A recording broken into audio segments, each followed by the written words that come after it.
And now, Dr. Krieger's lecture program starts right now. Here's our daily supplement protocol. This is basically what we recommend for all our patients. The kids, if you give this to kids, obviously the dosage changes. But this is, this is make sure you have all your nutrients these days, and you'll understand why you need these type of things, especially the Vitanox. Okay? I talked about this at my last lecture, and I didn't have the lab that runs this test to tell you. There's a test out there with about a 90 to 95% confidence that you have Alzheimer's disease if you test positive for this particular. There's a couple of proteins that are formed from Alzheimer's disease that are excreted into the urine. This company right here, Nymox, which is an Alzheimer out of Maywood, New Jersey, this is the only company right now that you can test for Alzheimer's objectively and find out if you have it or not. You'll test for that protein in your urine. Okay? This test runs $295. And this is directly, it has the postage on it, it tells you how to do everything, but for $295, this is not out of our tax, we don't get any money for this. This is directly between you and this company, and this information is faxed to our office to tell whether you have it or not and show you what type of program you can do to help with Alzheimer's and to either slow the progression or even get rid of the progression. It depends. Timing's so crucial with a lot of these disease processes. So that's a very, very important test. I have one out. I just I gave one out last week, given the results. This is why. This is actually the plaque and the fibrils that they're testing for. And this is the research I pulled out right now. They got another study being done in the research department. I think it's going to be double blind. And the issue is this curcumin. This curcumin right here, in vitro and in vivo, blocks this amyloid. This is a certain amyloid or buildup of plaque. It disintegrates it and prevents fibro and this formation, supporting rational curcumin use in preventing or treating Alzheimer's disease. So when you see Vitanox, and when you say, well, why is our Vitanox on our main nutritional protocol, that's curcuminoids that are in that turmeric. That's the curcumin in there that's doing that for your brain. Okay? So this study was done, this was done in a journal of biology and chemistry in 2004 on December 7th. So this is kind of cool stuff. There's a lot of things you can be doing. This curcumin is right out of nature. They've been using that for over 2,000 or 3,000 years. Everybody should have, if you don't have it, I can get you a list, but this was kind of, I found this on the internet, and this was kind of cool, because somebody took the time to do all this. They took all the information from 2000 and before 2001. They put all this information together, made a little statistical scale, and they decided to say, hey, let's find out, here's your legal dietary supplements that are related. They had one. There's one there. It's cut off a little bit. But if you can look on your list, the amount of people related deaths from legal dietary supplements has been 1. Okay? So when people come in, are these side effects? Is this a problem with this? This is found right out of nature. Okay? Now, we get phone calls from people's doctors that ask us, hey, is this FDA approved? Are these supplements, vitamins, herbs, phytonutrients, are these all approved? Okay? Yes, they're approved by nature, but not by the FDA, because the FDA has approved all these drugs that these people are on that have been prevented, the regular drugs. They've prevented the regular drugs that have the highest rate of death in America right now. And you know what we're led to believe? Dangerous, highly concentrated things are what you need for your health. And you got to get it through your doctor. And that's sad. That's really sad. And it ain't getting better. Cancer just bypassed heart disease about 6 months ago. So these things are popping up. Here's your highly preventable adverse drug reactions. Here's 42,000. So if you add all these up, you're definitely over, you're over 150,000, and there's more. You got to be careful, and you got to be aware of this. I mean, the FDA has pulled 5 drugs this past year. I mean, that's some pretty serious stuff. And they're realizing Accutane has been used for I don't know how long for acne. They've had so many different liabilities and lawsuits with that. It's a major issue. Your COX inhibitors, your Lipotors, your statins, all those drugs are being looked at. You know, the public ain't putting up with it because there's alternative doctors like myself. There's newsletters out there. The information is getting out that the public, you're not going to pull the wool over the public's eyes these days. It's not going to happen. And this is why. Somebody put all this information together. All right, this is a patient I had just, I've been probably treating her for about 2 years. She wrote me a letter on April 5th, which I thought I'd share with you. It says, "Dear Dr. Krygier, I passed the bar exam. I couldn't have done it without you. You helped keep my stress level and thyroid under control." She has a hyperactive thyroid. She's go, go, go, handshake. I mean, you can get different symptoms. You can get eyes that bulge, your hair could fall. I mean, there's a bunch of different things. All you got to know is that your nervous system is on edge. It's a go, go, go. Your accelerator is at the floor. So I said, my thyroid has been in remission, and I am still medication-free, which doctors said would never happen. Thank you. Okay? Hey, if you know anyone looking for a good labor and employment law attorney, have them give me a call. So if you know anybody and somebody needs something, this person right here will help you out with that. So just call the office. I didn't put the name up there or anything, but if you know of somebody or you have an issue or a problem, just call her.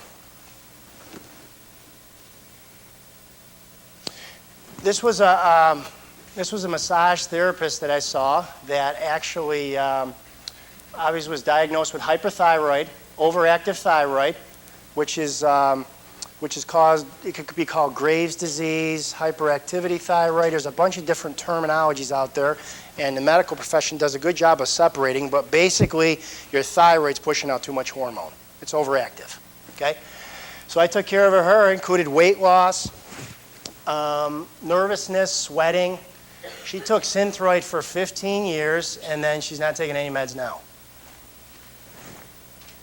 Now, what I did, she had a little bit of a sulfa allergy, so that's a big issue because she's probably been on a lot of antibiotics, but I put her on the organic minerals, which is a good decelerator. It works very wonderful. It actually balances out between the brain and the heart where that thyroid is, because that thyroid is right between the brain and the heart. Anytime you're racing like that, that organic minerals acts as like a natural beta blocker to relax the thyroid so you can stop the palpitations, the sweating, the nervous system on edge. Bio-AE emulsion, vitamin A does a good job of suppressing thyroid function, especially in somebody that's very hyperthyroid. So if you do that correctly, I put her on 4 drops of Bio-AE emulsion, organic minerals, and this was on 7/2. I forgot to put the date on here, but she feels 100%. She was on 4 organic minerals. I put her down to 2 the Bio-AE emulsion. She still has her sulfa allergy, but we're working with her, but she did really well on this, and she even went to the medical doctor, and they tested her thyroid, was perfectly fine. Now, what's the normal treatment for a thyroid that's overactive? Kill it. Drink the juice, radioactive iodine. Destroy the thyroid and go on medication. That's the medical treatment, normal medical treatment. Drink radioactive iodine till the thyroid's dead, and then we'll give you medication to replace that thyroid. Okay? And she didn't want to do that. That's why she said no meds, and she's been on Synthroid for 15 years. Most people that go on Synthroid, what happens? 2 years, you feel good for about 2 years, and then after 2 years, you start going downhill.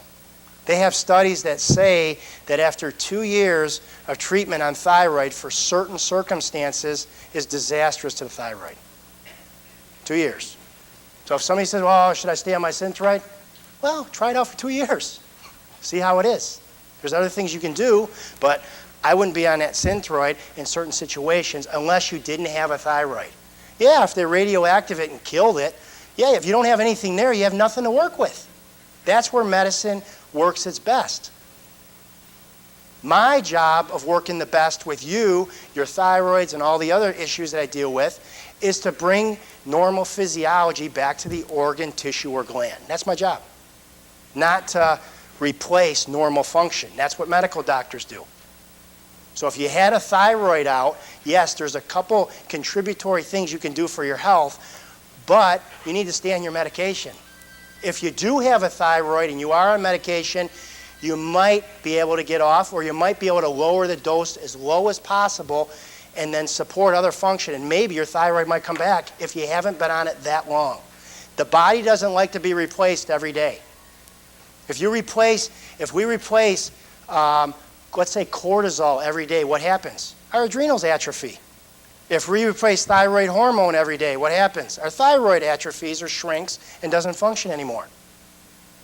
So my job is to work with your thyroid to presume normal physiology and figure out what chemical pathways would work best for you, and that's what I'm going to go over tonight. Now, first of all, there's an order of sequence to your endocrine system. The first order of sequence is the H, and there it's the hypothalamus. The hypothalamus is the top center in your brain. It has to do with your appetite center, has to do with your temperature regulation, has to do with your hydration levels. There's a whole slew of things. I don't want to make it simplified because it's very complex, but your hypothyroid or hypothalamus controls your thyroid by releasing thyroid-releasing hormone. Simple as that. If your body needs help with thyroid, and we'll go over why your body would need help with thyroid, thyroid-releasing hormone releases it to the anterior pituitary, which is the front pituitary. You have two stalks to your pituitary, anterior and posterior. Anterior part is responsible for pushing out. When it gets the TRH, you make TSH, which is thyroid-stimulating hormone. So thyroid-stimulating hormones pass to the thyroid and stimulates the thyroid to make T4 and T3. And then a lot of the T4 and T3 are made, and a lot of times they're converted even in the liver, in the GI tract, in the gut, in the gastrointestinal tract. And then here's the most conversions happen. Okay? And this is where we find most of the difficulty a lot of times with thyroid, is not that it's up here, it's where your conversion takes place in your liver, and there's a bunch of reasons why that would affect thyroid function. Here's some subjective thyroid indicators. Morning headaches are, as the day goes on, your headache will wear off. If you have a thyroid, you'll wake up with a headache, and as the day goes on, your thyroid or your headache will wear off. That's a typical sign of thyroid. Increase in weight while on diet. Now, the biggest thing about increase in weight on diet is these are the people that are restricting their calories. They restrict their calories all the way down to 1,500 calories, all the way down to 900, 800, even maybe go to 600. You can go there, and they haven't lost anything. They're reducing their calories, and they're just not getting anywhere. That has to do with increase in weight while on diet. Okay? Most people will lose, but if you're not losing and you're not being consistent with your program and you're not losing, then it probably has something to do with thyroid function. Now, the thyroid is responsible for almost 85 to 90% of your energy metabolism. Okay? That's the governor of your body. So if your thyroid, if it's overworking, everything's going to be a fast pace. If anything's underworking, everything's going to be slow. And we'll get into why things are slow. Here's your overly sensitive to cold weather. Well, if your body's energy capacity is lower, okay, then obviously you're going to be more sensitive to cold weather because you're not going to be able to increase your circulation or compensate for the cold weather. So what's going to happen is your body should kick in and increase circulation, but there's not enough thyroid hormone to regulate certain parts of your body to help dilate arteries and help push blood into certain areas. So that's what happens with cold weather. You have a tough time adapting. Dry, brittle hair falls out easily. It has to do with metabolism. Dry or itchy skin. Now, I just saw a patient, his name is Ralph, and he's doing real well. We've been doing a lot of things with him, but I said, I said, Ralph, I said, you got a lot. I have no reason to put really, according to blood work and what medical doctors say, to put you on any type of thyroid or help support thyroid function. I have no reason to, other than your dry, flaky skin, this look of apathy, like he just looked like he's dazed, his little gut, his metabolism in the morning. I could just tell that his energy was real slow, okay? And somebody says, well, I don't think you had a...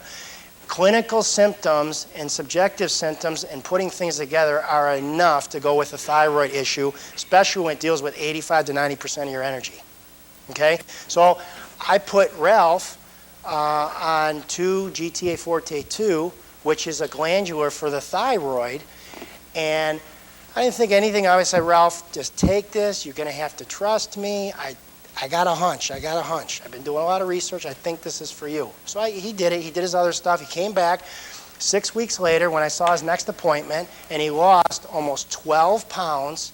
All his cholesterol was down. All his triglycerides. The medical doctor couldn't believe his blood work. This is an 83-year-old guy that usually when things start slowing down, what starts happening?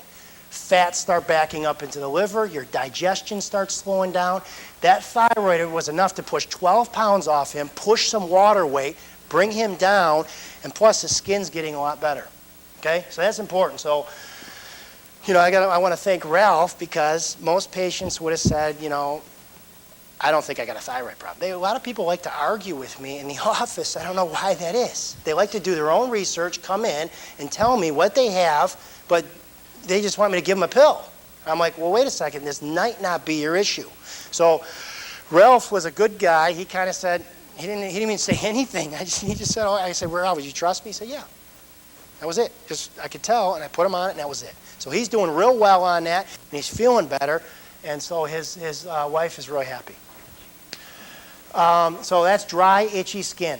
Reduced initiative, mental confusion, poor memory. Your metabolism's slow. You're not getting the spark to your brain. You're not getting the spark to your metabolism. That's what it is. You're not burning your fats, your carbohydrates like it is. Your sparks, you lost your spark. Ringing in the ears due to low blood pressure or pulse rate, low pulse rate. So people that have, top number is your systolic blood pressure, bottom number is your diastolic blood pressure. People that 120 is normal, but when you get around 110, you get around 100, you can even get around 90. I saw somebody with 70. When you start getting that low, you're walking around kind of sluggish. Okay, you need to get your pressure up to balance the rest of your systems in your body. Poor circulation, there's your joint stiffness. Numbness in hands or feet, your circulation's bad. Yellow palms. Thyroid is so important for regulation of your vitamin A levels. Vitamin A is so important in the body. When we think of vitamin A, we think of what? What is it? Apples? Okay. Apples. We think of what? Vitamin A toxicity. Vitamin A toxicity is everywhere. And it's everywhere for a good reason, because it could happen, okay? But vitamin A, if your body's not working correctly, your body, yellow palms means that you're building up too much provitamin A, which is beta-carotene, in your body. So your thyroid is responsible for your vitamin A levels in your body. So just because you're getting enough in your diet, just because you're taking enough, doesn't necessarily mean that you're getting enough in your blood or utilizing it correctly.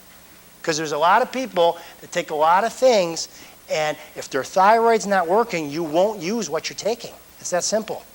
You'll still have night blindness, and you're taking enough vitamin A. You'll still have dry eyes because of the mucus secretions in the eyes are vitamin A dependent. So if you have dry eyes, you have night blindness. There's a bunch of different symptoms, but those are the two main ones. Your thyroid is not working for you. Yellow palms, because of the conversion of provitamin A to actually vitamin A, and then even in that vitamin A, that happens in your liver has to be converted to a special vitamin for your eyes to process for night vision. That's why you lose your vision at night. Coarse skin especially heals. People that need to rub those big stones that they sell, good golly, to scrape the bottom of your feet because your feet are so calloused, that's your thyroid. Coarse, thick skin. And you know why it's your thyroid? Because a lot of times thyroid and gallbladder function have a very important relationship. They absorb the fat-soluble vitamins. When your fat-soluble vitamin is sufficient in your body, your skin will be nice and supple. Your bottom of your feet will be nice and supple. And a lot of people can look on the bottom of their feet and they're yellow and callous, and they can use their shovel to get most of that stuff off. That's how thick the bottom of their feet are. And then inability to get fever because your metabolism is so slow, you can't even jumpstart it and get a fever to even fight infection. So you pick up chronic infection. Here, low axillary temperature. Your temperature should be 97.8 to 98.6. Sometimes it'll be higher if you're running a fever. Sometimes it could be a little bit lower. 97 might be acceptable, but it should be above that as far as your temperature level. Muscle cramps while at rest. That's pretty important. I see a lot of people, diabetics have that, and diabetics have a lot of low thyroid function. Catches infection, difficult to recovery, wounds heal slowly. Your thyroid has a lot to do with the relationship between healing and growth because it stimulates RNA and DNA, your total genetic makeup of your body. Okay? So you will have wounds that heal very slowly if you have a thyroid problem. Okay, require excessive amounts of sleep to function normally. I'll get into that a little bit. And then chronic digestive problems. Edema, especially facial. You'll have that fluid here. You could have fluid, carpal tunnel, fluid through the hands, fluid through here. You can even have fluid through the breast. God, my breasts are sore around that PMS time, that last week or two just before I menstruate. I got too much fluid in my breasts. Okay, and I'll tell you why that happens. It's not a direct thyroid problem, but there's another problem. Loss of outside portion of the eyebrows is a really cardinal sign. As long as you're not plucking them. A lot of females like to pluck them.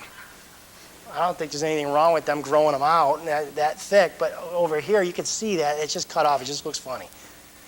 And then constipation's huge in America. Moving your bowel. You're not supposed to be using prune juice, and there's things you can use to help move your bowels, and there's other reasons that you have constipation. But when I ask people if they move their bowels, I'm talking about every day. People are talking, I move my bowels. I said, well, how many times? 3 times a week? 3 times a week? Once or twice a day is perfectly fine.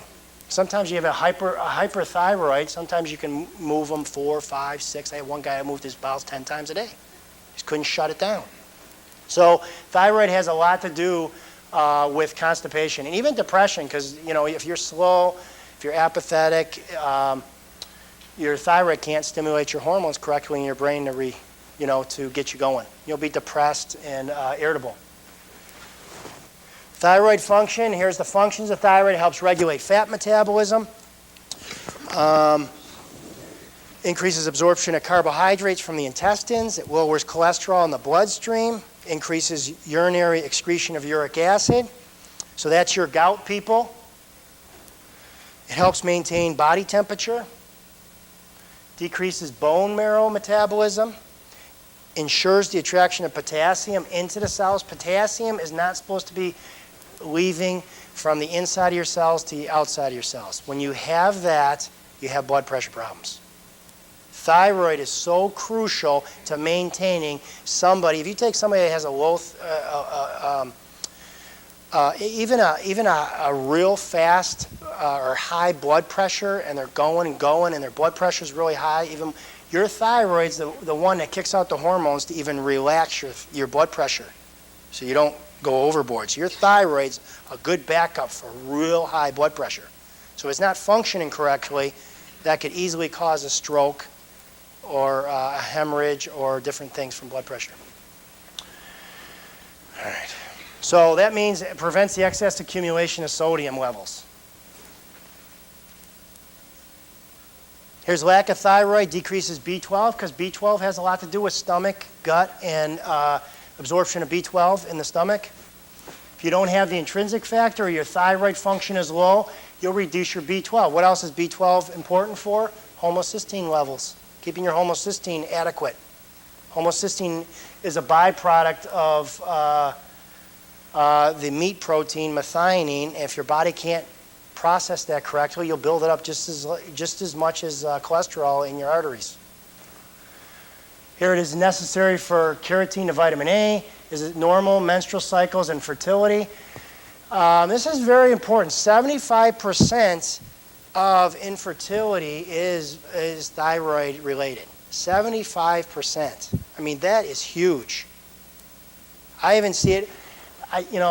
You can't have a thyroid. If you've got fibrocystic breasts, if you have any cysts in your body, you are definitely, there's some type of thyroid support that you need. And there's a real neat article. If you ever come into the office, ask me about that, and I'll give that to you, because iodine is one of the tremendous minerals that you can use to push the thyroid to a normal level to help with cholesterol deposits, to help with cysts, fibrocystic breast, to help with gallbladder. I mean, there's a bunch of different functions. So menstrual cycle, if you're not, absence of the menstrual cycle, having your menstrual cycle every 28 days when you're supposed to have it, maybe give or take 1 or 2 days. But menstrual cycle, if you're not having it, or you have infertility, it's probably a thyroid. If you're having it, it could be, but it's not the primary. Increases tissue dilation, more circulation into the cells. That means metabolism. More circulation, more metabolism, more nutrients, more energy. That's what that is. Reduces reflex reaction time. The old test was the test. They used to put your knee on the table or on a chair or a table, let it hang over, and they used to hit your Achilles tendon. And if you didn't have one of those jerks or those responses, your thyroid was really slow because your metabolism wasn't changing in a muscle to compensate for a normal reflex. And a reflex is when that you hit the tendon and the muscle shoots up, just like in the knees. So that's what they used in the, you can still use it today if you have a real low thyroid and you test that tendon reflex, that reflex will just, and sometimes on the way down, it will jerk back down. Normalizes breast milk secretion. A lack of thyroid in children causes defective myelin nerve sheath and mental retardation. All right, now this is what happens. Now I talked about the pituitary. You got your hypothalamus, you got your pituitary, and then you got your thyroid. Now the pituitary is the one that makes thyroid stimulating hormone. Okay, then that thyroid stimulating hormone goes through this process right here. So if your thyroid's not working at all, you're going to build up all that. You're going to build up all that material because your thyroid's not working, and you're going to have a high TSH level. Okay? So that means that your thyroid is not turning over to take all these materials and go with it and build what it needs to do in the body. So high TSH, you will have a low thyroid. Low TSH means that your pituitary can't put it out enough to pile it up for your thyroid to turn it over. Okay?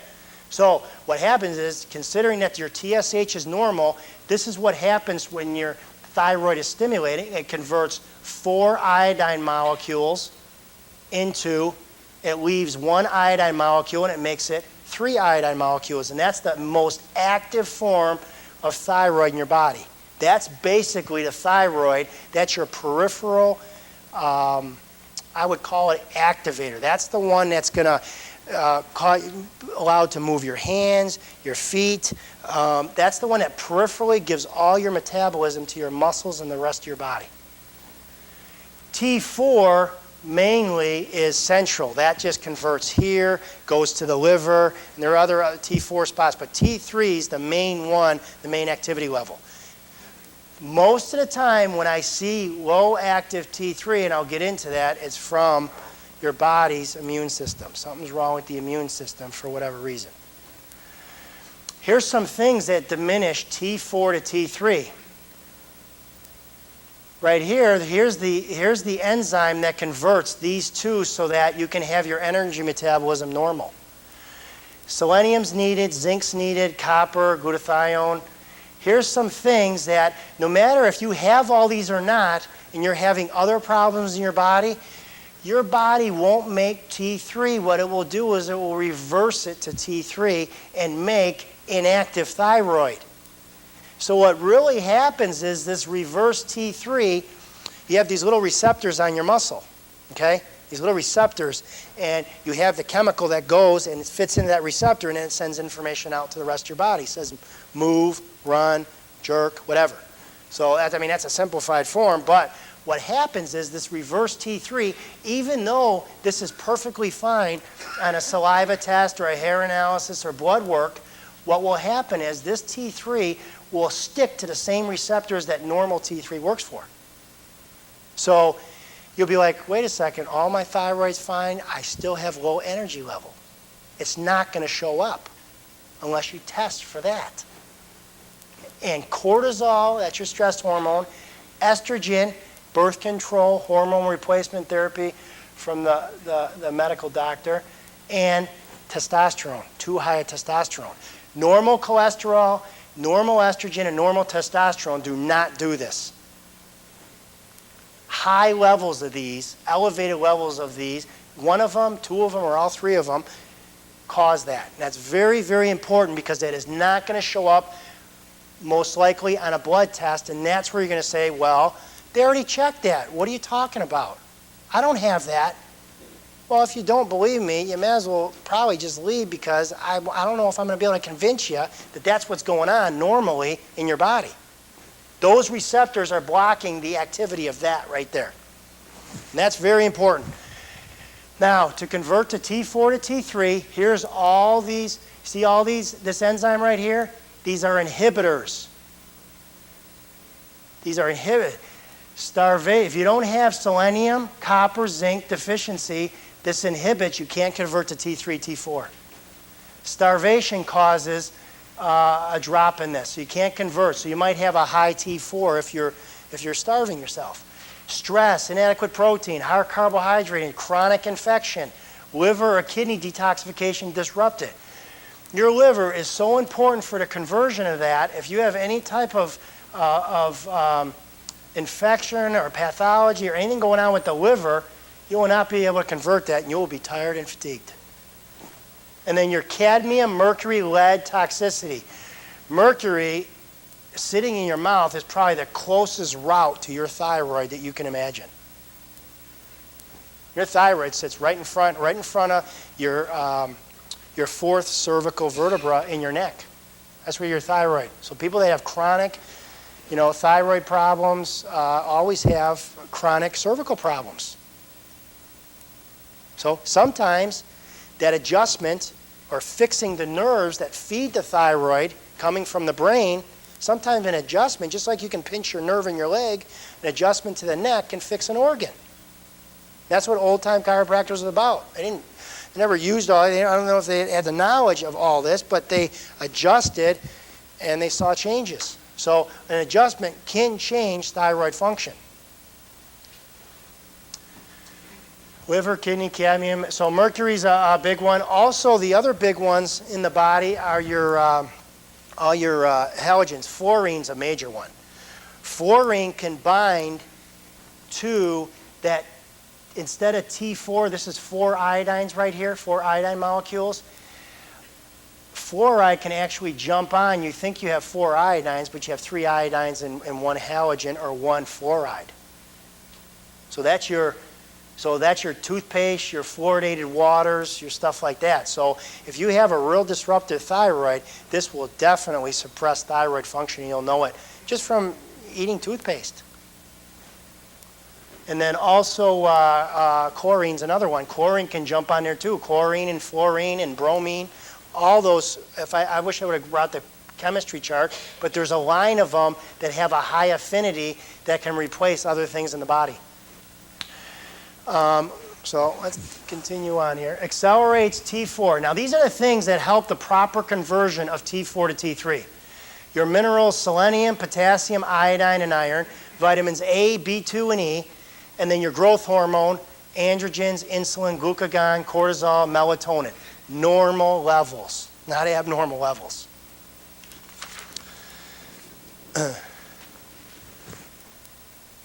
Now, these are the things that will cause possibly a low T3 and a high reverse T3. Okay? These are the type of things that will make you chronically fatigued, very tired. Stress, fasting, anabolic hormone. Anabolic hormone could be your testosterone levels. Here's the main one that most of us are dealing with right here is this immune activation. These hormones sent out right here suppress thyroid function. Okay? These suppress you from walking around. These are the ones that want to, lay on that comfortable pillow and pull those covers up. Those are the chemicals that make your brain tired. That tells you your immune system is responding to something that's in your body. Viral, bacterial, fungal, whatever, candida, whatever it is. Here's your toxic metal exposures will always chronically do this. Now I got something neat on toxicity exposure. Diabetes is another one.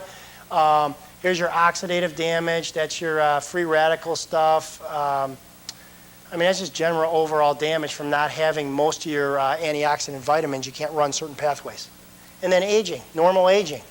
Most hypothyroids that are subclinical are found in 60-year-olds and above.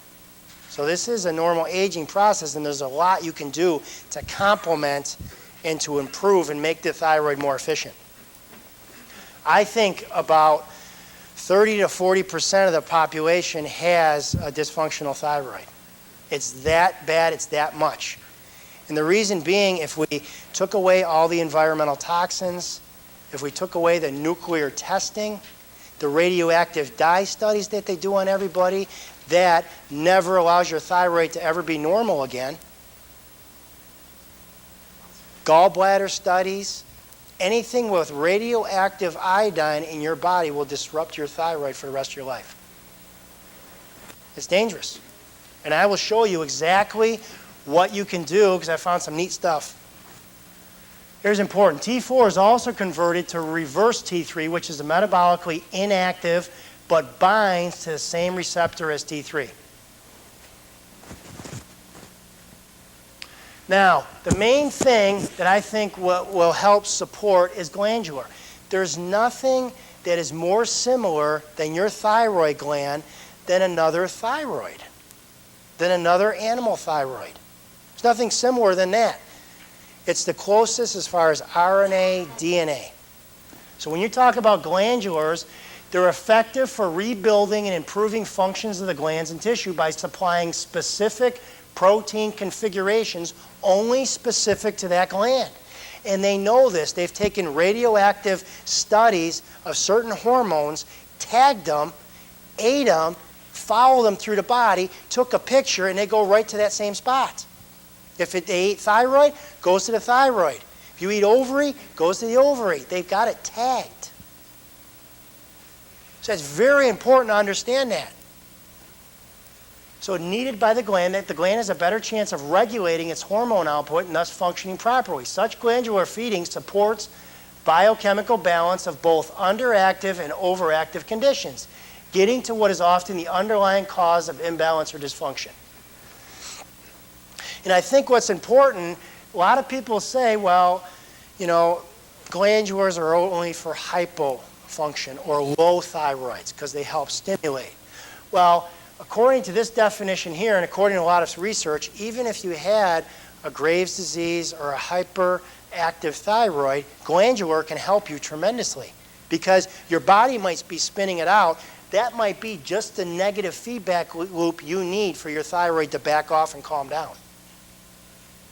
So I don't buy this. You just give this when it's low. You give this when it's high. It doesn't work that way. It's a little bit more complicated than that. Some things you can break down and do that. When you're dealing with the thyroid, I think it's a little bit more complicated. Factors affecting endocrine dysfunction. The biggest factors are these.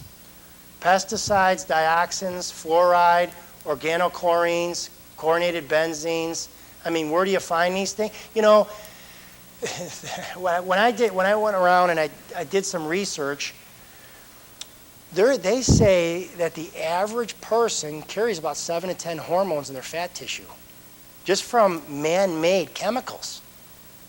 They're not testing one, they're testing 7 to 10. Some people show it as high as 27 different chemicals in their fat tissue. That's scary. Now, this polyhalogenated aromatic hydrocarbons, that has to do with your PCBs, that has to do with your DDTs, that has to do with all your pesticides. This reacted on thyroid hormone, disrupted cognitive function. Now, thyroid hormones are essential to normal brain function and development, influencing behavior and cognitive function in both adult and child. It suggests that conditions found in thyroid hormone abnormalities such as hypothyroidism, hyperthyroidism, and generalized resistance to thyroid hormone share symptomatic behavioral impulses found in cases of attention deficit hyperactivity disorder and other cognitive disorders. What's the other cognitive disorder?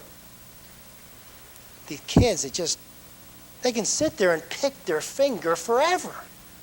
That's obsessive compulsive disorder. They can't shift things. They just got to. They sit there. They just got to. They can't shift their thinking. They'll pick their finger. They'll chew on their hair. I mean, you could pick these kids up, and they're all. It's a disorder of the nervous system. Disruptors of thyroid hormone are various and prevalent in the environment. This paper, Mechanism of Thyroid Disruption Caused by General Class of Poly Acting on Thyroid Receptors. Now, this was an article. This goes through and finds out, that shows you that the complex relationship between thyroid disruptors, that's the thyroid, and cognitive function are examined regarding disruption of T4 regulation. This has to do with the hypothalamus, pituitary thyroid, blood-brain, neurons, liver, pre- and postnatal development. That's everything. That's your life. This was an article I pulled out. This is page 326, and this came out of the chemistry connection. It was at chapter 12. And I'm going to read it to you. This is a neat way of looking at things. It said, consider for a moment the series of events that occurred in Borneo in 1955. The World Health Organization elected to spray DDT in Borneo because 90% of the inhabitants were infected with malaria. As a result of massive spraying, the mosquitoes bearing the malaria parasite were killed. If this sounds like a proverbial happy ending, read on. It says, this is just the beginning of the story. In addition to the mosquitoes, millions of other household insects were killed. In tropical areas, it is common for small lizards to live in homes, eating insects found there. The lizards ate the dead and dying DDT-contaminated insects and were killed by the neurotoxic effects of DDT. The house cats ate the lizards, and they died too. The number of rats increased dramatically because there were no cats to control the population. The rats and their fleas carried salviatic plague, a form of a bubonic plague. With more rats in contact with humans came the threat of a bubonic plague epidemic. Happily, cats were parachuted into the affected areas of Borneo, and the epidemic was avoided. So you can see a cat coming down in a parachute. It says that this story has one further twist. Many of the islanders lived in homes with thatched roofs. The vegetation used to make these roofs was the preferred food source for a caterpillar that was not affected by DDT. Normally, the wasp population preyed on these caterpillars and kept the population under control. Unfortunately, the wasps were killed by the DDT, and the caterpillars prospered, devouring the thatched homes, which collapsed on the inhabitants. Every good story has a moral, and this one is not difficult to decipher. The induction of large amounts of any chemical into the environment, even to eradicate disease, has the potential for long-term and far-reaching effects that may be very difficult to predict. We must be cautious with our fragile environment. Our well-intentioned intervention all too often upsets the critical balance of nature, and in the end, we inadvertently do more harm than good.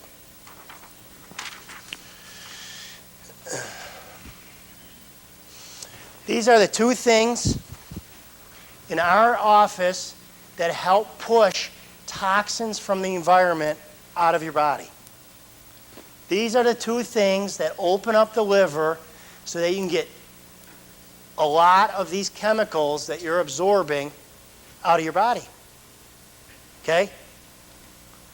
Green food and Vitanox.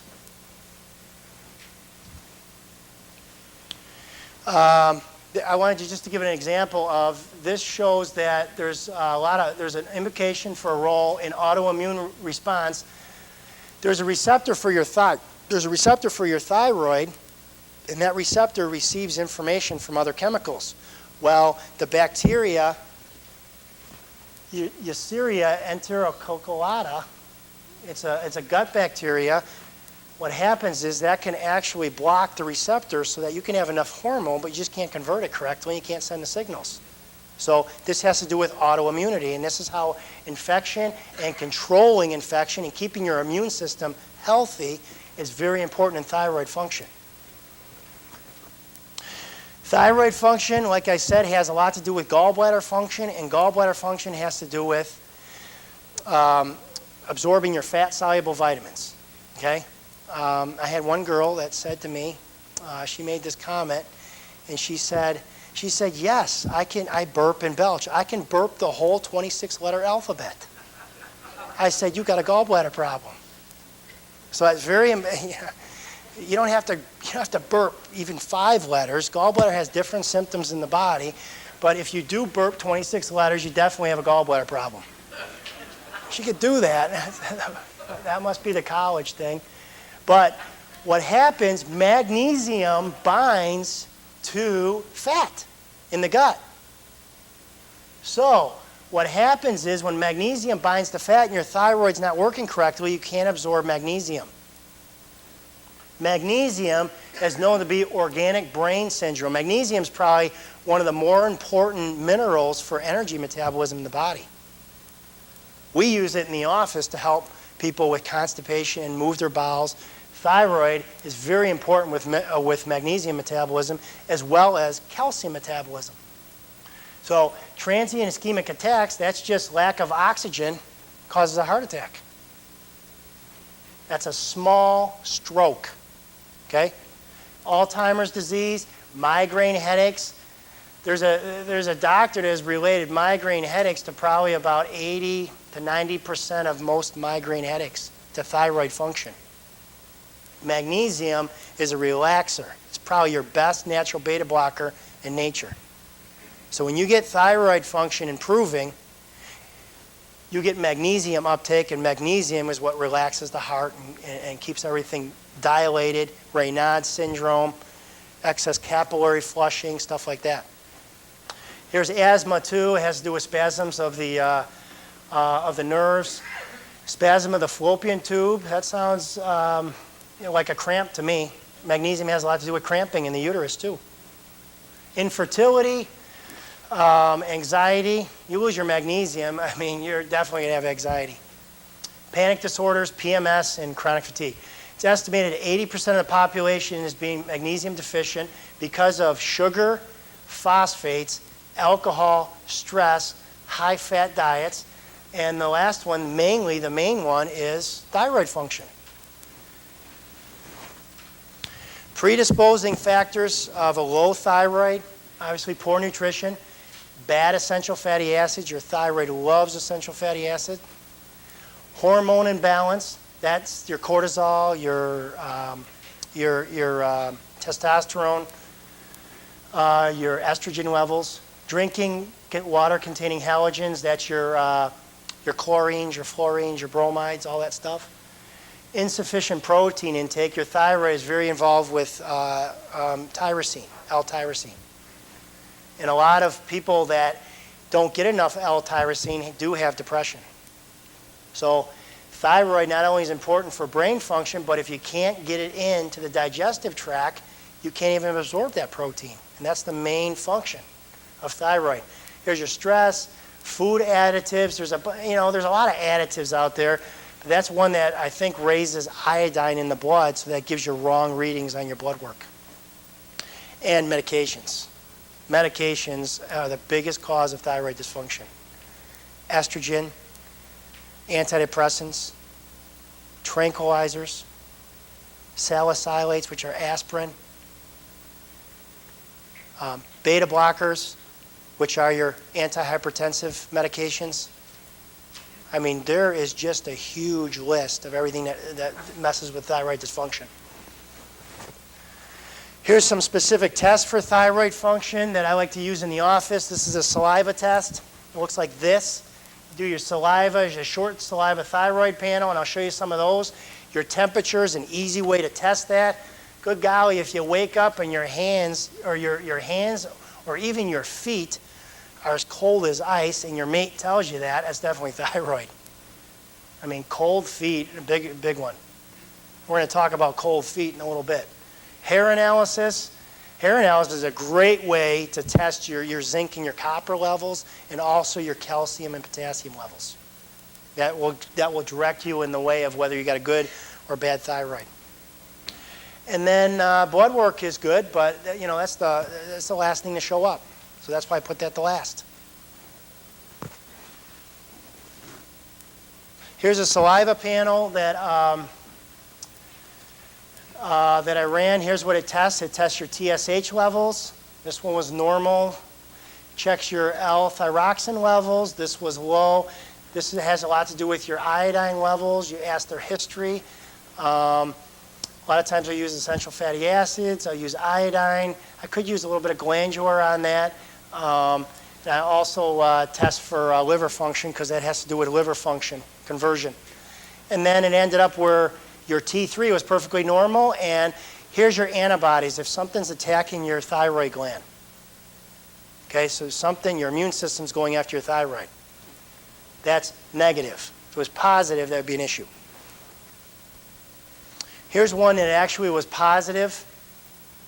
Thyroid stimulating hormone was normal. Thyroxine was normal. Look at this low T3. This female was very fatigued.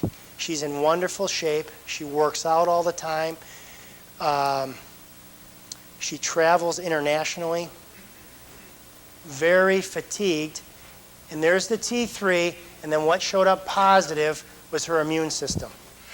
So if I ran a reverse T3 on her, if that was low, that reverse T3 would be very, very high. That's telling them she is way too sluggish. Her T3 is basically her energy for her whole body. So her immune system, for some reason, is being using up your energy. And I use this example all the time. Look at an animal. Look at your dog. If your dog's sick, what does he do? He goes in the corner, he curls up, and he goes to bed. He doesn't say, good golly, I got a meeting at 3 o'clock, I got to eat at 5, and then I got to be there at 6. He doesn't do that. When you're dealing with thyroids, your liver, your immune system is busy. You don't want anything sitting in your digestive tract. That's why a lot of times your body naturally says, oh, I don't feel like for eating anything.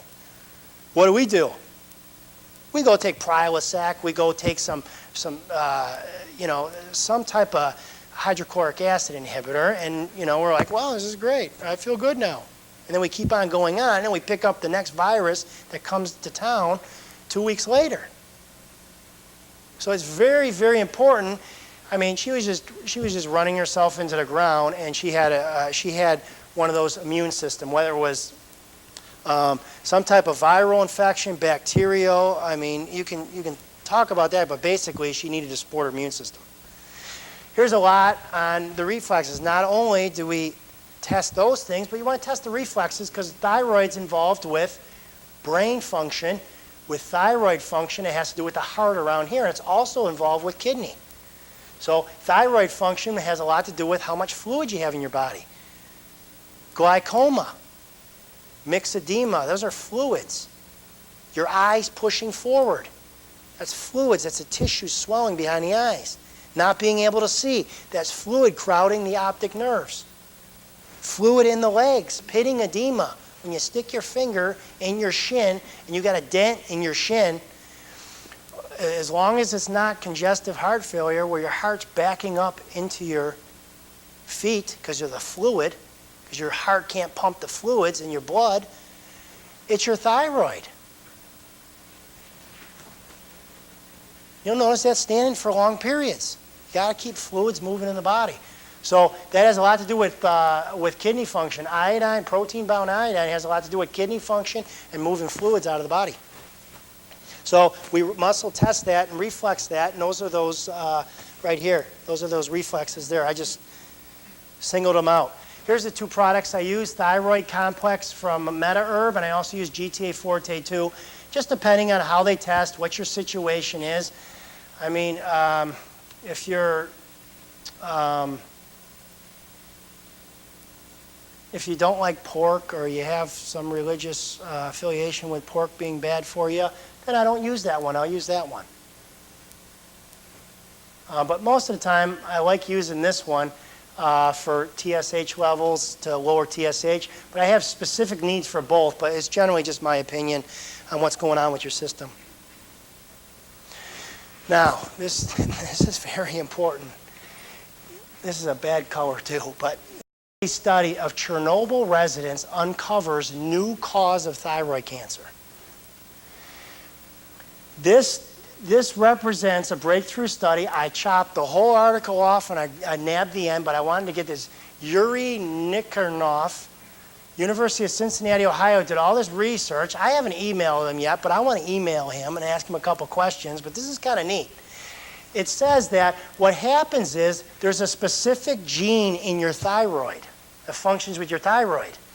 When you have radiation, this converts, it activates this gene and causes different types of cancer, specifically thyroid cancer from Chernobyl and other sporadic cancers. This is the gene right here that causes, that you can differentiate between this tumor and that tumor, but this is a genetic modification that causes cancer to grow or cause not a nodule, but a tumor. It says at this stage, the signaling pathway activated as a result of these mutational events. This is the pathway that gets activated and is the most attractive target for new drugs that may intervene in the development of human papillary thyroid carcinomas. That's your Judge Rehnquist. He had cancer of the thyroid. Now watch. I pulled this study from PubMed, which is the publication of medical journal, and there's that pathway was inhibited by vitamin D. Vitamin D blocked that pathway from being expressed so the tissue couldn't mutate and create abnormal thyroid tissue or cancer. They did this study in the breast, not in the thyroid, but the same exact pathway is the one that happens in your thyroid and your breast. It says this hormone, that's regular vitamin D3 that you get from the sun. The sun is so bad for you. Stay out of the sun. This is real active. When your sun hits your skin, this is what you make, vitamin D3. As long as you don't live in Las Vegas and have cloudy skies. But the hormonally active form of vitamin D3 has been shown to be a potent negative growth regulator of breast cancer, both in vitro and in vivo. That's in the body and that's in the test tube. These data suggest that vitamin D3 inhibits this pathway by activating this, by activating that, through some unknown mechanism, mediated by vitamin D receptor. Breast cancer cell regulation by high-dose vitamin D compounds in the absence of nuclear. Some females don't have this receptor. You have to have this receptor in order for breast tissue and thyroid tissue to be regulated. That's your vitamin D receptor. They found there's a genetic mutation in actually it's about 83% of females that have Graves' disease. These are people that have fast thyroids, are missing the vitamin D receptor, so that vitamin D can't cling to the receptor. So this article is telling you right now that vitamin D at a little higher levels, it doesn't matter if that receptor is there or not, it goes right around. It says these data indicate that nanomolar concentrations of vitamin D and analogs mediate growth regulatory effects by mechanisms requiring the nuclear VDR. That's a vitamin D receptor. But these receptor concentrations of vitamin can exert non-VDR mediated effects. Doesn't matter. It's like your body uses selenium. Take this example. Your body uses selenium in certain pathways. But if you're missing those certain pathways, or there's some genetic mutation to that pathway, if you raise your selenium levels, it'll go right around the pathway and you'll still use that selenium. There's other alternative routes in the body. The body always has a compensatory mechanism.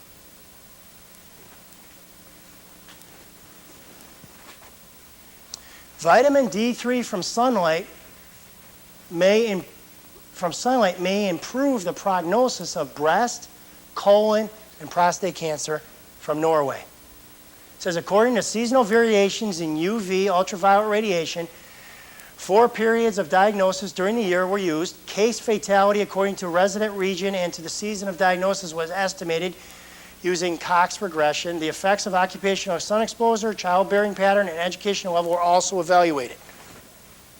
Conclusion. The results suggest that a high level of vitamin D3 at the time of diagnosis and thus during cancer treatment may improve prognosis of 3 cancer types studied: breast, colon, and thyroid. I don't think they even mentioned thyroid in here. So that's 4. That was the cancer registry of Norway. That's the one right there. Anything that has to do with autoimmunity, especially in females, I like to use vitamin D and the Cataplex D, depending on the situation. We didn't see a lot of sun this year at all. Michigan doesn't see a lot of sun. I thought we saw a lot last year, but not compared to, we didn't see hardly any this year. We have Michigan weather. I mean, people, I don't understand. You're not going to get a lot of your fat-soluble vitamins from your vegetables. You're going to get some. But in Michigan, I think the proper diet in Michigan is vegetables and meats. It's vegetables and meats. It's not vegetables and fruits and grains and starches and that. It's not. We don't have the climate and the temperature. The thyroid loves fat-soluble vitamins. You will pick up, if you got a bad thyroid, you will pick up upper respiratory infections and infections God, I get an infection every season. Well, why is that? Well, you might be a vegetarian. That might be a major issue. There's times when you can handle vegetarianism, but when you get drastic weather changes, you see the Eskimos eating vegetables? It ain't around. The common sense of the environment. We don't have orange trees in Michigan.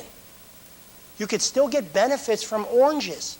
But the main point is, to be consuming these things like we live in Florida is nonsense.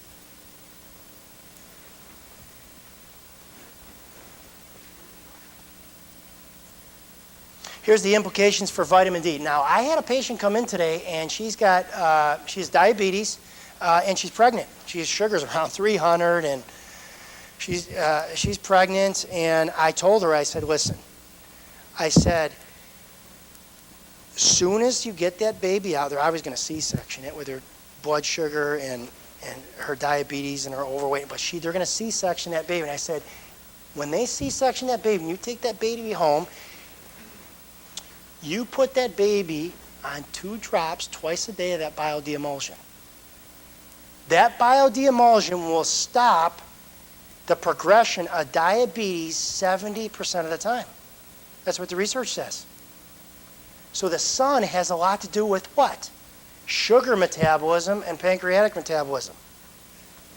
That's what I told her. I said, you're going to put 2 drops twice a day. You're going to keep that baby on there so they don't get what you got. Because you got what happened. Well, dad's like dad, or son's like dad, mom, daughter's like mom. We're genetic. So that's what I told her. So if she does that all the time, and she's a good patient, I know she will, but she needs to do that in her son. I told her she can do it too, but she needs a lot higher dose.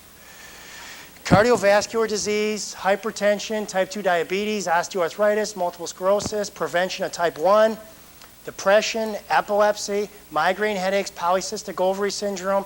I'm not going to give you the amount of vitamin D to raise your calcium levels outstandingly, okay? I'm not using that much vitamin D. I'm using more than what's over the counter, but there's a level that you can reach, and then some people can reach a real high level, especially in Michigan. You're not going to get that. But if you're out in the sun every single day, and you live in Jamaica, you might need less, obviously, because the sun's going to produce almost 40,000 or 40,000 nanomolars of vitamin D. That's a lot. You can go all the way up to 65,000 before you get toxic levels. So there's a big range in there for the sun. I know from experience my own asthma. When it's hot out with the sun shining and you've been in the sun for long periods, my lungs feel looser. Not because of the heat, because vitamin D in the body shuts down certain inflammatory pathways. Vitamin D is a steroid. It's a pro-hormone. They got a vitamin, but it's also a pro-hormone. It's also a steroid. So that's why you can see it. So I just talked about a little bit about prevention cancer, critical illness of autoimmune. What other autoimmune do I see a lot of females with? I don't know why it happens. Endometriosis. There is so much endometriosis out there. That's what I'm going to put you on. You're going to be on the bio-de-emulsion, the highest level that you can handle to regulate your immune system. For some reason, that tissue from the uterus migrated to somewhere else in your body, probably because of hormone replacement therapy or birth control or estrogen or something that happened in utero during your development. It's a lot. Now, one thing I forgot, prolactin levels. Now, what's prolactin? Prolactin is pro before lactation. So, prolactin levels, when I see a lot of females, and they come in and they say, my hands are swollen, my breasts are tender, I get headaches last week before I have my period. All that has to do with prolactin, okay? It's very important for milk letdown, but a lot of times our body overproduces it because of these things: estrogens, narcotics, methyl-dopa. There's a bunch of different things, but also serotonin reuptake inhibitors. A lot of SSRIs, medications, raise prolactin levels. So that can cause a lot of extra PMS symptoms that are not necessary that you should be able to avoid. So there's the main thing. Prolactin suppresses thyroid. That's why you hold fluid. Thyroid pushes fluid. That's why. Thyroid stops cysts from forming on the ovaries, called polycystic ovary. Prolactin causes them. So those two things are out of balance. Here's an association between high prolactin levels and thyroid autoantibodies. When you have high prolactin, something happens in the body where it changes your immune system, and your immune system goes after your thyroid and produces autoantibodies. It also, lupus and rheumatoid arthritis.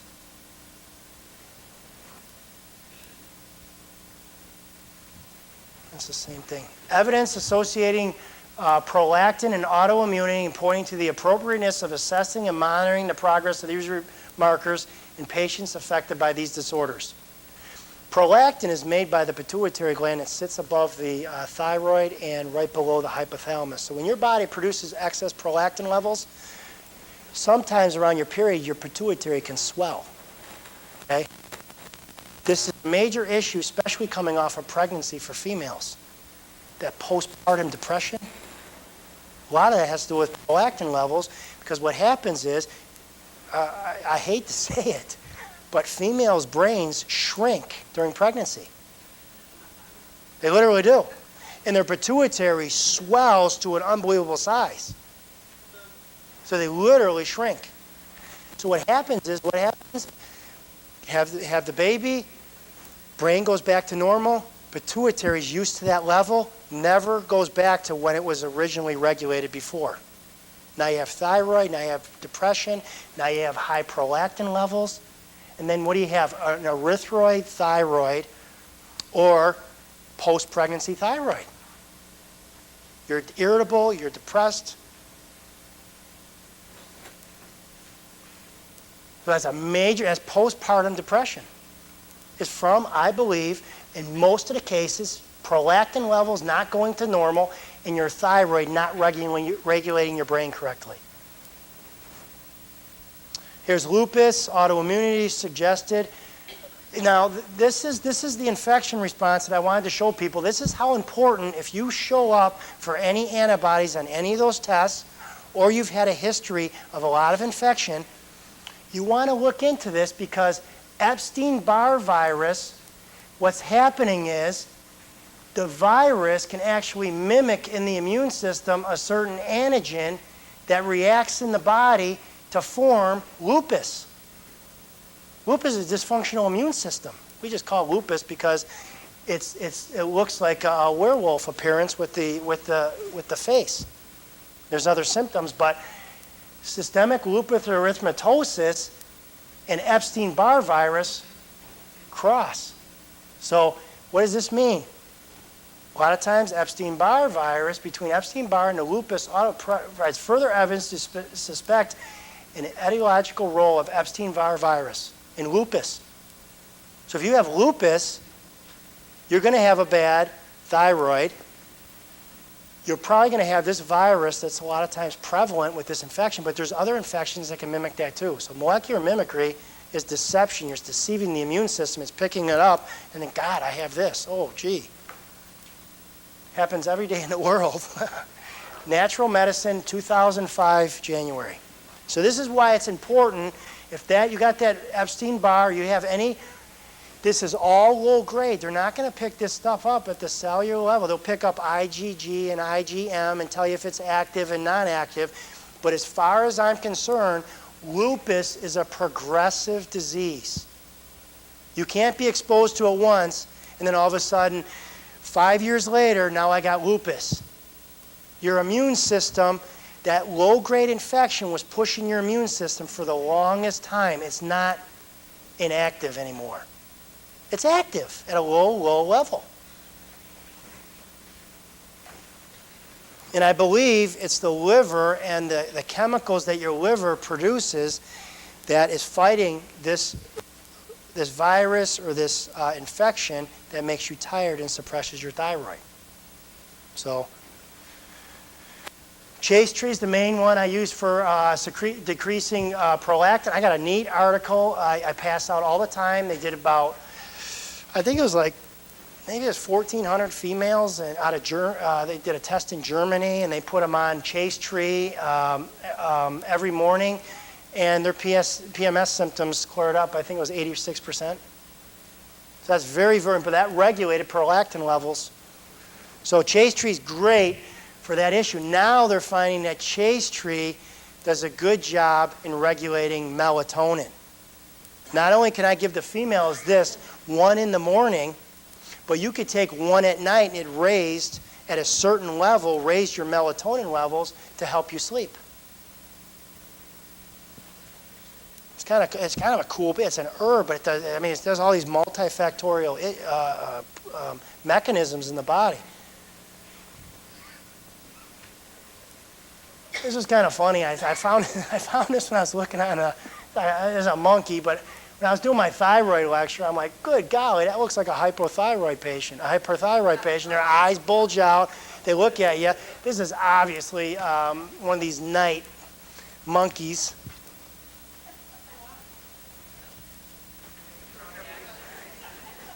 Remember the cold feet?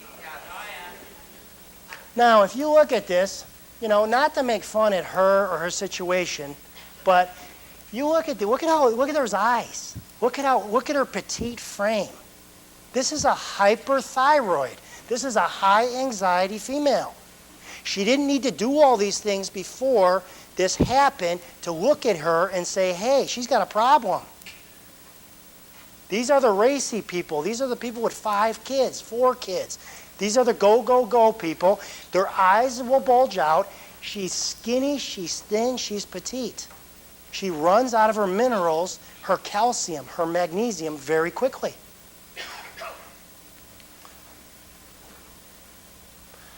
Best thing for anybody that's on Synthroid, Cytomel, Levithroid, whatever drug you're taking for your thyroid, the best thing you could do is always support calcium. I found this out myself, okay? I started out with my own thyroid because I don't have any rhyme or reason to play my thyroid according to blood work, lab work, but I play it every day because the research is just astounding. But I don't need to go ahead from a medical doctor to say I need this because I know what the research says. So I take it myself, okay? I started myself out at 3 twice a day. That's the worst thing I could have done. Because when I took that, immediately, sometimes your heart will palpitate, but after I took that, it wasn't immediate. It was probably about 3 or 4 hours later, I went to bed and I was like, God, my legs are achy. When you're pushing that thyroid too much, your legs will be achy and you'll start mobilizing calcium from the bone. This is the problem with major medications on thyroid. Thyroid medication was causing hip fractures, bone fractures, because there's no way you can regulate it as effectively as the body with those drugs. You were pulling the calcium out too quickly. And they knew that. Synthroid, all those medications that to pick up hypothyroid was demineralizing the bones. So Calma Plus is calcium, magnesium, and that plus stands for parathyroid. Whenever you have a dysfunctional thyroid, there's little BBs that sit on the thyroid that control calcium levels in the blood. When your thyroid's working, the parathyroid's supposed to be working with it. If it's too fast, your body can't compensate, it starts pulling it out of the bone.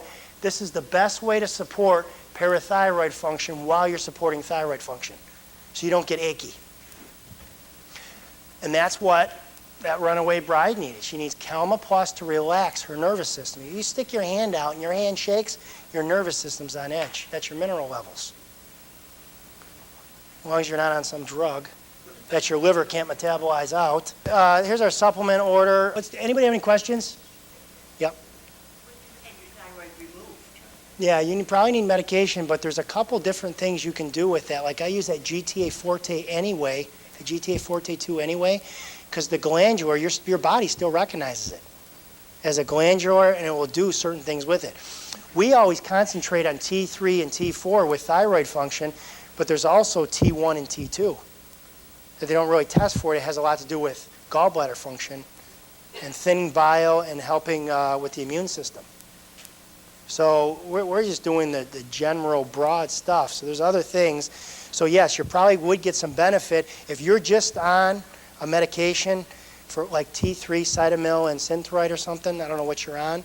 But the glandular itself, that medication, you need more than a medication. You need the glandular itself because that's probably can re-regulate the adrenals too. There's some different things that can happen, and they know this because they've done a lot of stem cell research, and using certain glandulars, they can stimulate certain things in the body without even having it. It's kind of neat, and they know that they did parathyroid on on a patient that had their whole thyroid removed. And when their whole thyroid removed is, they didn't know, in the olden days, you had these parathyroid, these little glands that produced calcitonin. So they took the whole gland out, and they didn't leave any parathyroid. And what happened was, this doctor, I think based out of California, actually used glandular, because our pancreas is more than insulin. He used glandular, and he actually got the tissue calcium levels back up using parathyroid gland. And that's why they made that product in the 40s. So there is some relationship with that. You know, I tell people, I say, you know, people think, you know, just because it's not there, it doesn't mean anything. Arms, people's arms, people can feel their arm. If their arm's cut off, they feel their arm. I mean, it's a fact. If you got your gallbladder cut out, you can feel your gallbladder still. You can feel the duct still. It's not going to go away just because you got it removed. Your thyroid's the same way. Your ovary's the same way. Your uterus is the same way. They might not serve the strongest function that we could see with the eye, but there are other functions that it is serving. Like a total hysterectomy, obviously that will lower your calcium levels very, very quickly. Who knew that ovarian tissue regulates your calcium levels? So instead of giving you parathyroid, I might give you ovarian tissue to raise your calcium levels. So, just depends. Yeah?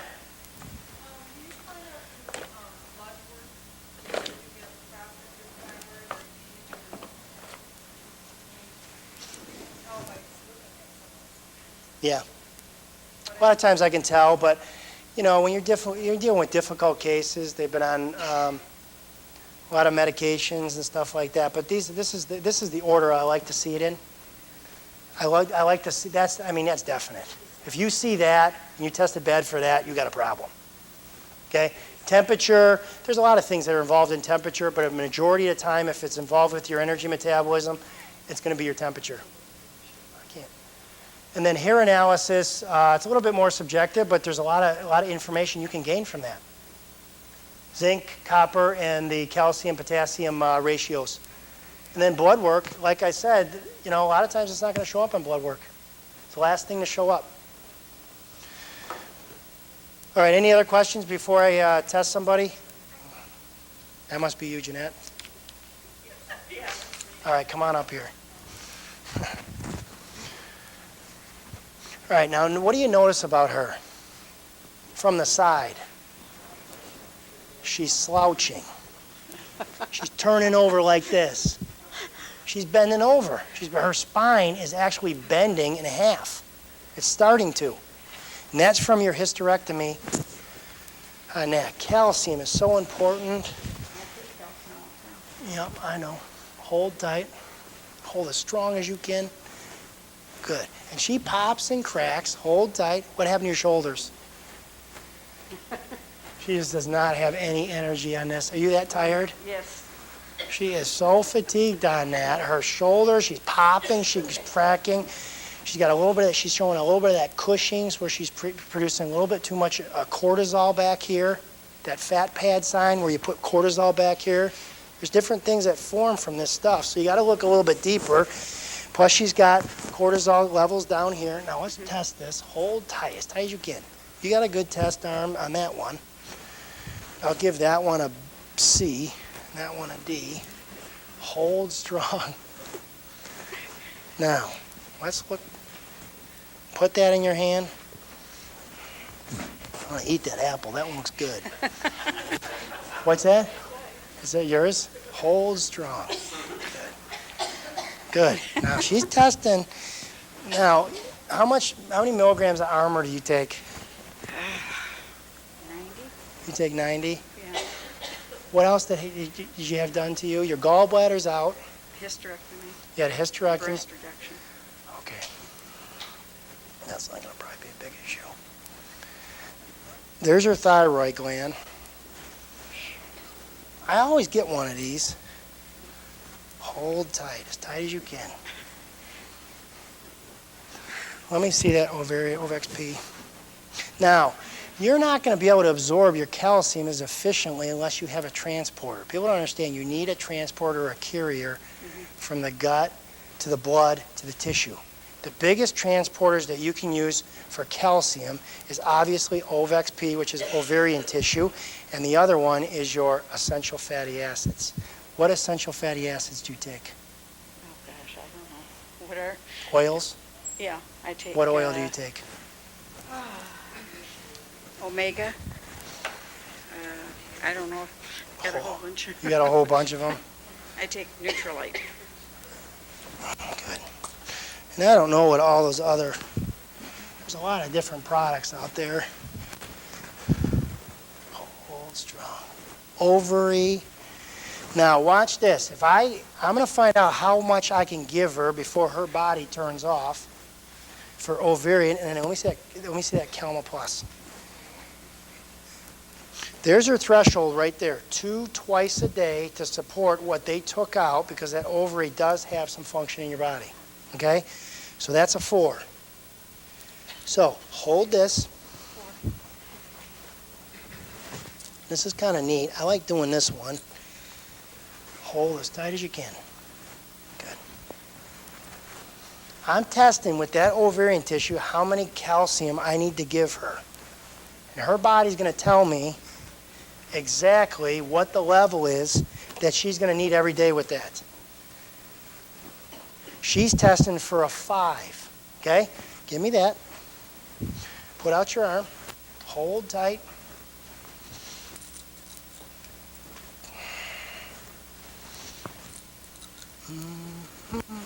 Hold strong. Good.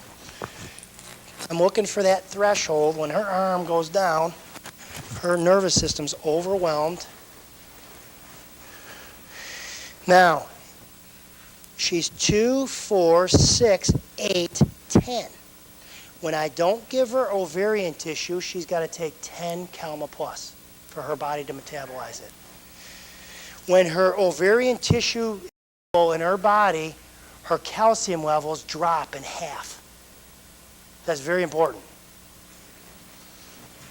So doing this reduces the amount of calcium that you have to take in your body and what you can metabolize in your body. Okay? And I like to use that parathyroid because it kind of tricks the body into thinking it has more parathyroid to raise your calcium levels. And I also would probably do that bio-de-emulsion on her too. What'd you have a hysterectomy for? It's been so many. I had it when I was 30, so I don't even remember what all that. At 30? Yeah. So 30 years old. I think I had a doctor that was surgery happy. Yeah. 30 years old. I mean, you got to have some massive cancer to have that. Well, I still have my ovaries. They took that. Well, your ovaries, her ovaries right now, and this was kind of neat. I didn't understand this, but I thought, wow, this is great that the ovaries stay in most females. With her ovaries, 2 years, and then the blood supply gets constricted, and you don't get any blood supply to the ovaries. And actually, what the ovaries have to do, they have to diffuse all the chemicals that her ovary produces until it gets into the blood. So that means her ovaries are working nil. And that's what happens. Because the uterus, it's dependent on the uterus, not the ovaries, for the support. And the blood supply goes to there. You got that taking out, so the blood supply decreases and atrophies the vessel, and now you got to diffuse. And diffusion in the body is probably the worst for most of the chemicals, especially coming from the ovaries. So if she does that OVXP and she does that Calma Plus, 5 Calma Plus, what's your worst symptom besides fatigue? You ache? I have a lot of problems with my legs. I had a knee replacement. All right. And my legs hurt, and my knees hurt. Your knees hurt. Joints. Now her fatigue, hold strong. Let's go through that chart over there. Let's turn her this way so everybody can pretty much see. Let's go, hold tight. There's her salt. There's her brain, sinus, right side, left side, staph, strep, yeast. Here's her virus. Nothing there. Hold tight. There's her liver function. There's her gallbladder function. Up an inch, over an inch. Hold tight. There's her kidney function. Hold strong. Right kidney's a plus. Left kidney is a minus. And there's her spot right there in her kidney. Let me see that Argonex. Do you ever have back pain through here? Oh, yeah. So she's got a left kidney that's backed up for whatever reason it is. I don't know, but I'm going to fix it. You know, people are like, I don't know, how does this happen? Does everybody remember that dog picture I had where that kid woke up with his face between that boxer's legs? He was sleeping with his dogs and he thought that was his head up there. Because everybody comes in, well, how did I get this? Well, you know, and everybody asks that, especially with parasites. How do I get parasites?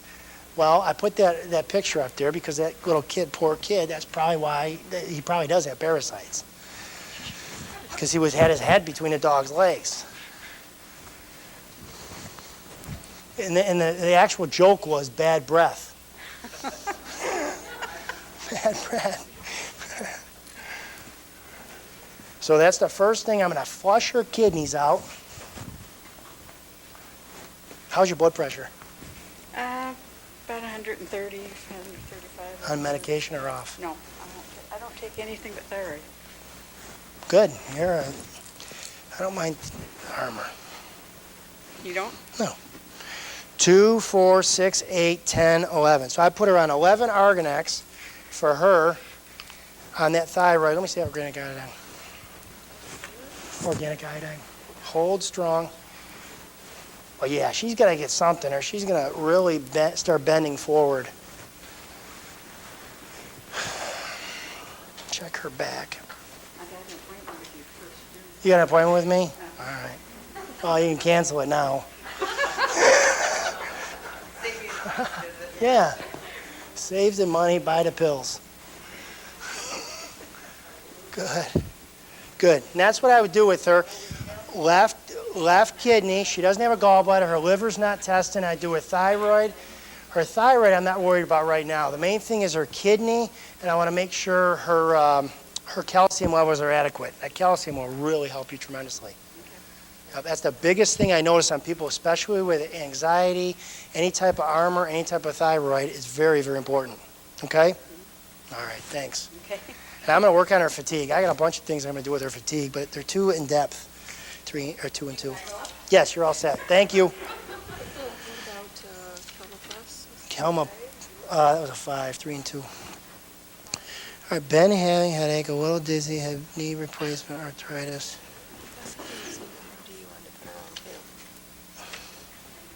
Barbara Schneider. Low thyroid, loss of balance, had thyroid surgery in 1957.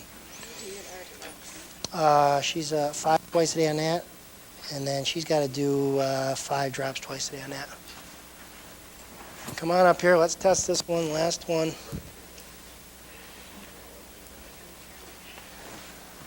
All right, let's test this. Are you a smoker? No. Did you No, smoke in I the past? Yeah. I can tell the smokers. It's been 13 years. Yeah. So, Good. You know, and smoking, and this next lecture I'm going to do, smoking is related to raising your dopamine levels in your brain for your feel-good. That's the artificial way of raising your dopamine levels. That's why people feel so good. That dopamine levels, that's what the endorphins are chemicals that are raised and make dopamine act more on the brain so you can get an exaggerated pleasure symptom. So it's kind of neat. So that's probably why you're smoking. Obviously, anxiety, nerve. I haven't in 13 years. Good. That's what I'm saying, yeah. But that's probably why you picked it up. Oh. You think it was just a bad habit? I picked it up because everybody else was doing it. Yeah. Yeah. Hold strong. She's pretty strong. Let's test this on her. Turn this way. Hold that.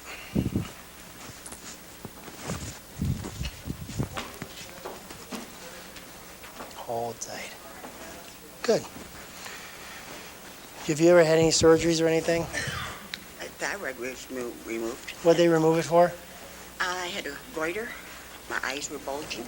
Your eyes were bulging? But they left piece of it. There's a piece of it in there? Mhm. Salt, brain, sinus, right side of her body, left side, staph, strep, yeast, viral. Put your arms out like this. Hold tight. Hold tight. Good. Relax this. Let me see that Calma Plus on her. Now, the best way to tell your calcium is 2 tests. Grip my hand as tight as you can. She's got a little give in that hand. I can pull that out, but I would hurt her. She's got a little give and a little stretch in that hand. The other way, relax this. Put your hands out. The other test is on that board right there. Right there. Palms down, low blood calcium test. Whenever you test like that, hold strong. See how weak that is? That's how low she is and weak on that. So that's the first thing we got to do. Now, you still got your gallbladder and everything? Mhm. You got your gallbladder. They left a piece of your thyroid. You still got a real hoarse voice. Has your voice been hoarse that long? No, I got sinuses. You got a lot of sinuses? Are you an allergy person? Mm-hmm.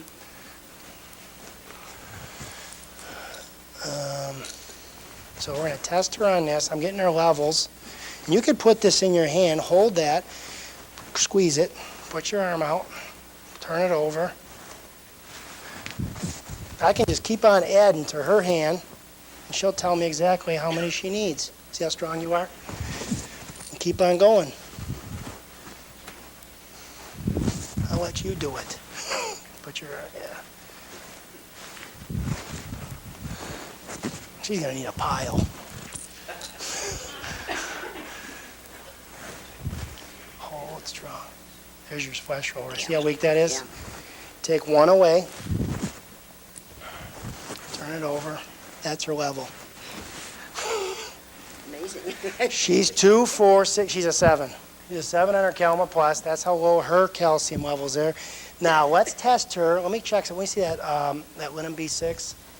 Give me a Cataplex F tablets. That would be fine.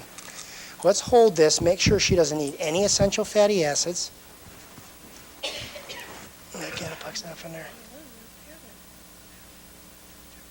Yeah, the endorphins and caffeines, that's the stuff that when people lift cars off of people, that's your, you know, that's some energy beyond normal capacity. They had that one lady that lifted that car off of, I think it was her son that got stuck under the car, and she lifted that thing so hard she cracked her whole back in half doing that. She still got that car off that person. I mean, she had no structure, no nothing for picking up that car. It was kind of crazy. It's amazing what the mind can do. Mm-hmm. Hold strong. Hold tight. See how weak that is? So she doesn't need that. Here's her thyroid. Hold strong. Nope. Find one other thing she needs. Here's her Cal Ammo. Nope. Let me see that Ceruta Plus on her. Do you get a flu shot every year? Yes. That's a problem. I haven't had the flu in 10 years. Yeah. Well, you kind of plant the seed, you're going to get the crop. The new flu shot. Well, you got to watch those flu shots. After 3 or 4 flu shots, your level of Alzheimer's goes up 10 times. It's that bad. That's my problem. No more flu shots. It's too late though, isn't it? Yeah. You know, she's got a good attitude. She got a survivor attitude, so I don't think those flu shots are doing a lot for you. It's more of your attitude. Good golly. Those flu shots have so much mercury in them, it's unbelievable. It's that bad. 5, 4, 6, 8, 10. She's 12. She needs that Ceruta Plus for her immune system. That's why I asked her on the flu shot thing. because she doesn't have doesn't have a lot of symptoms. She doesn't test for the CalAMO. Her lungs are clear, but she's testing for a systemic virus. Okay, so her immune system is a little bit overactive. And a lot of times when you have the bowel flu or the virus, where does the flu shot like to hit first? Viruses like to hit at this level. So you'll feel nauseous, your legs will be weak, you'll hit out the sacral plexus, and you'll end up being in a wheelchair sometimes. Other times you'll just feel like laying down, because that virus likes to find, it's got a high affinity for the sacral plexus, and that's called Guillain-Barré syndrome when you have a side effect, okay? Mercury likes to go where? The nervous system. It likes to find the aorta of the heart, the ascending aorta, and it also likes to find the brain. The brain and the heart, and a lot of times the thyroid, because it's sitting right there. So you got to watch that. I think that thimerosal and that vaccine's a little bit high for somebody that especially doesn't have a thyroid to fight infection. Okay? So if they got the wrong virus in there, or your capacity is diminished, you're going to have trouble. You're going to have twice as much trouble because your thyroid is the one that helps fight your infection and your energy. Okay? They might say, well, she's immune compromised, that's why she needs the shot. Well, they're giving the shot to the people that already have sufficient immune system. Oh, let's let all the old people line up for the shot, and then we'll let the younger people get it after, see if we have enough. That's the biggest marketing scam you can give. That's a scam. Okay? So first thing we're going to do, I'm going to play her on that Saruta Plus for that virus because her immune system's active on the virus reflex, an inch below her belly button for your immune system. Then I want her on 7 Calma Plus. I want her doing 3 in the morning, 4 at night. I like to use my calcium at night, a higher dose, and then we'll see how your joints feel, how everything else feels. And then for that hoarseness, I might add a little bit of that GTA Forte too. Okay? Thank you for coming up here. Thank you. Yes. Other than that, does anybody ever have any questions? Anything else? Yes.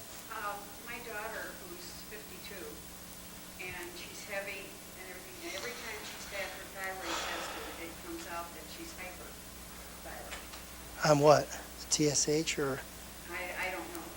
I know that they keep telling her that she's hyperthyroid, but she doesn't have any symptoms. She's very heavy, and she doesn't have a lot of energy or anything. Yeah, it's an autoimmune. So that's what it would be? So you want to test for the TPO for autoimmunity against antibodies to the thyroid. A lot of females have that are overweight. They have antibodies to the receptor, the TSH receptor, and it's not going to show because their body's going to clear out that thyroid stimulating hormone out of the body. But they have a high level of blocking that receptor, and you won't even know it from the blood work. That's why you got to go on clinical symptoms. You got to go on clinical symptoms and all that. I mean, what I'm dealing with, I have a big range of avenue. Most of these medical doctors don't. And there's a lot of medical doctors that don't use blood work to help treat thyroid function and different functions of the glands. They're that confident in the research and the people that are giving this research out. Okay? There's a big liability when you got a medical doctor that doesn't draw blood work and put you on a medication. They'll get their license yanked. Okay? So that's an issue in itself, a legal issue. And I think that's important to be that way because a lot of people would just be handing out and taking a lot of medications doing it that way. But it also, for the people that really need it, and it's obvious, I mean, it's ridiculous. Yeah. Hi.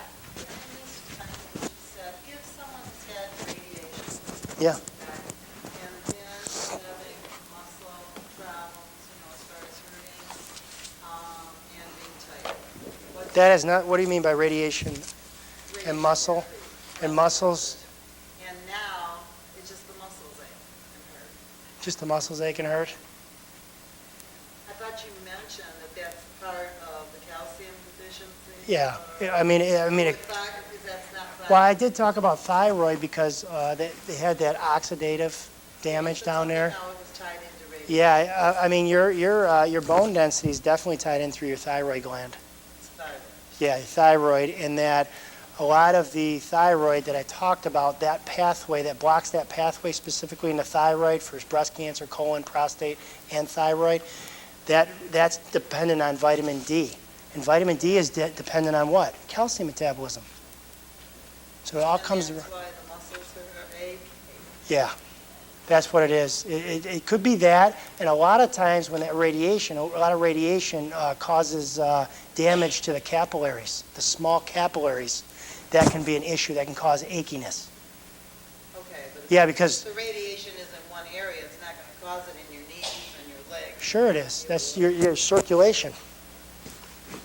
That's your main circulation. That's where your whole brachial plexus is right through here.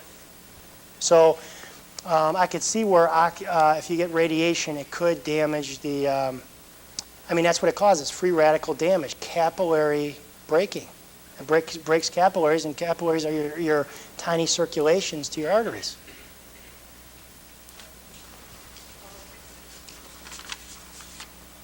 On the, well, I'd probably have to test you. You'd definitely have to be tested. There's variables. Okay? Other than that, yes, one more. What's the difference between Synthroid and Armor? I think Armor has T4. Well, armor is just the gland. It's just the raw, crude gland. And then the synthroid is T4. That's T4, because T4, see what they give you is T4 converted, because TSH ain't being converted to T4, stimulating T4. You're not making enough T4 to convert to T3, so they give you T4. That's what synthroid is. So they bypass the whole TSH and they just give you synthroid. Can you switch from Synthroid to Armor? Yeah. Oh, yeah. A lot of people do a lot better on that. But you got to, the biggest thing is getting the dosage and being specific. I mean, if you walk every day, if you do everything, that dosage is going to be very important regulation. All right, thanks for coming. Hopefully I see you at my endorphin lecture, but I got a lot of good stuff.